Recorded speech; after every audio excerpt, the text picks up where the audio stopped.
जय जगन्नाथ प्रभु श्री जगन्नाथ को ना नहीं स्टार्ट करवा आज वीडियो। नमस्कार जय जगन्नाथ मु हूँ लक्ष्मी आ गोटे छोट परिया बेपार स्टार्ट किंतु आज परिया बेपार मु कौन जिनस बेपार कर कहीं आज जेहेतु मो देह खराब थिला मुझे आज टे लेट्रे उठिकी जाइली आज थी आईंस बार तेणुक आम दुकान को एत सारा किसी सौदा आसी नाला।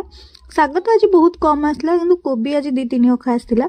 मम्मीर आज ड्यूटी छुट्टी थी मझियाणी झील आज मार्केट रू पलि आसला तेणुक सी देखूँ आज ये दुकान उपर दुकान बेपार कर सान झील बस तल दुकान में मुझे कहली मोर तो किसी काम ना तो मुझे वीडियो बनईदेवी कहीं आज जाइला मो बेक रक्का पशि जाइला माने बहुत जोरे मु कांदी कांदी बहुत लेट्रे उठिली मेडिसिन खाइली किंतु भल है। तो आज जेहेतु मम्मी थिला ये देखो मम्मी सब परियापत्र भर्ती करके दे जरी रे कहीं आज समस्ते कोबी उपर नापी माड़ होते। आज जेहेतु आईंस बार थिला तो आम दुकान को आज स्पेशली आसला पोई। आपण घरे पैसा को कौन कहते प्लीज मत कमेंट मध्यम निहाती जनइबे।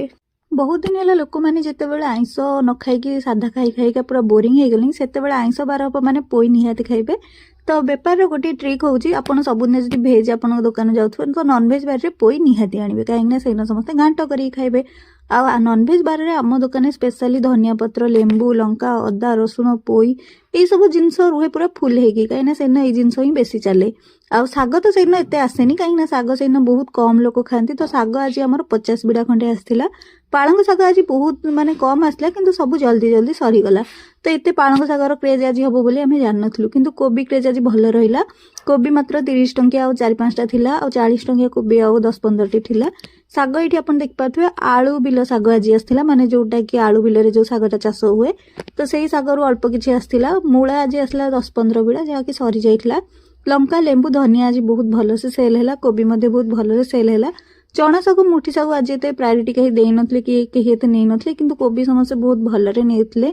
आज जेहेतु मझियाणी झील उपर दुकान बिक्री करथला तार माने पूरा बेपारी कहले चले सी तो सी जी गोटे जिनस नबक आसे कही से 2-3टा जिनस देदेव किंतु आम द्वारा से गुरा हेनी कहीं बेपार मार्केट आम जेहेतु नुआ नुआ बेपार कर तेणुक आम कथा कहीं शुणुना कि सी एमती कहीकि बेपारी गोटे जिनस नबक आसले 2-3टा जिनस नहीं जाते।